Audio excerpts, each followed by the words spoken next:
जी हाँ मेरे प्यारे दोस्तों, चोट पालिए और काम पे चलिए, है ना कुछ अजीबोगरीब सब्जेक्ट जिस पर हम आज आपसे चर्चा करने जा रहे हैं। आपको हैरानी हो रही होगी कि एक चोटिल व्यक्ति कैसे अपने काम पर चल सकता है। और दोस्तों, हम यहाँ किसी फिजिकल चोट की बात नहीं कर रहे हैं, हम उस चोट की ओर इशारा कर रहे हैं जो समय के साथ हमारे आपके दिलो दिमाग पर लगता है, चाहे वह किसी अपनों ने दिया हो या किसी रिजेक्शन की वजह से मिला हो।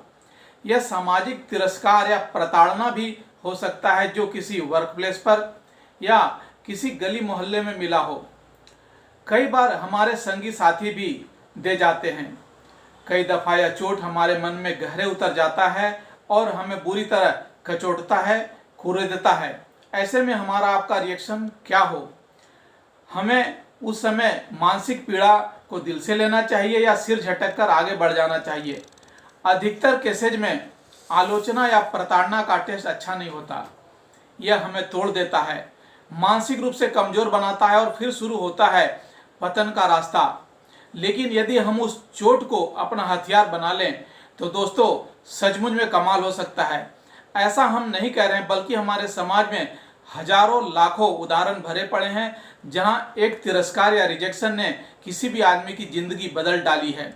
ज़्यादा दूर जाने की बात नहीं है, हमारे सुपरस्टार अमिताभ बच्चन की पुरजोर आवाज़ को आकाशवाणी ने रिजेक्ट कर दिया था जब वह वहां अनाउंसर बनने गए थे। मनोज वाजपेयी को जिस नेशनल स्कूल ड्रामा ने लगातार 3 साल तक रिजेक्ट किया, उसी इंस्टीट्यूट ने उन्हें बाद में लेक्चरर की हैसियत से पढ़ाने का ऑफर दिया। मनोज कहते हैं कि बार बार रिजेक्शन ने उनकी इंटेंसिटी और बढ़ा दी और आज उनकी गिनती बॉलीवुड के टॉप स्टार में होती है। रिजेक्शन से उपजी ऊर्जा का चमत्कार आपने भी अवश्य देखा होगा, यह भी सुना होगा कि पढ़ाई लिखाई में कमजोर कई स्टूडेंट अपने जीवन में बहुत बड़े बिजनेसमैन, खिलाड़ी और कई दूसरे क्षेत्रों में अचीवर बने हैं। उन्होंने कोई मैजिक नहीं किया, बल्कि अपने उस मन के चोट को पाला, अपने मकसद को सच्चे हृदय से महसूस किया और चल पड़े अपनी मंजिल की ओर। दरअसल चोट की भी अपनी दास्तान होती है। जब यह लगती है तो उस पीड़ा से उबरने की उस आदमी की छटपटाहट ही उसे एक नई राह, एक नई रोशनी दिखाती है। मैंने हाल ही में एक कहानी लिखी थी जिसका शीर्षक था जलेबी, जो आज के पर्सन को बखूबी रिलेट करता है। उस कहानी में कथा की नायिका जब अपनी ही सगी बहन की बेटी की शादी में सम्मिलित होती है तो उसकी अमीर बहन ने उसके छोटे से बच्चे जो जलेबी की खाने की जिद कर रहा था उसे दुत्कार कर कहती है कि बड़ा आया अफसर का बेटा, लगता है जैसे तेरा बाप रोज तुझे जलेबी खिलाता है। बस यही बात उसकी बहन और उसके पति को चुभ गई। उसका पति दिन रात मेहनत कर राज्य सेवा आयोग की परीक्षा देता है और पास होकर ऑफिसर बनता है।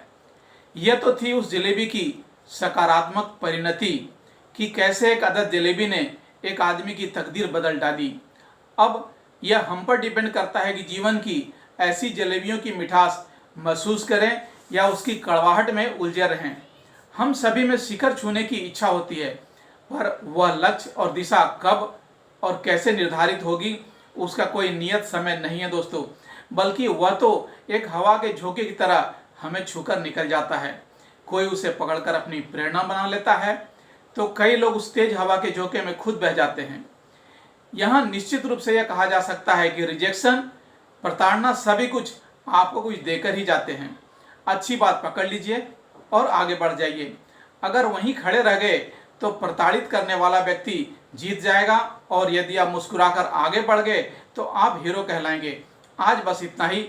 हमारी बात अच्छी लगे तो इस वीडियो को लाइक, शेयर और सब्सक्राइब करें ताकि हम आपसे बार बार मिलते रहें। धन्यवाद।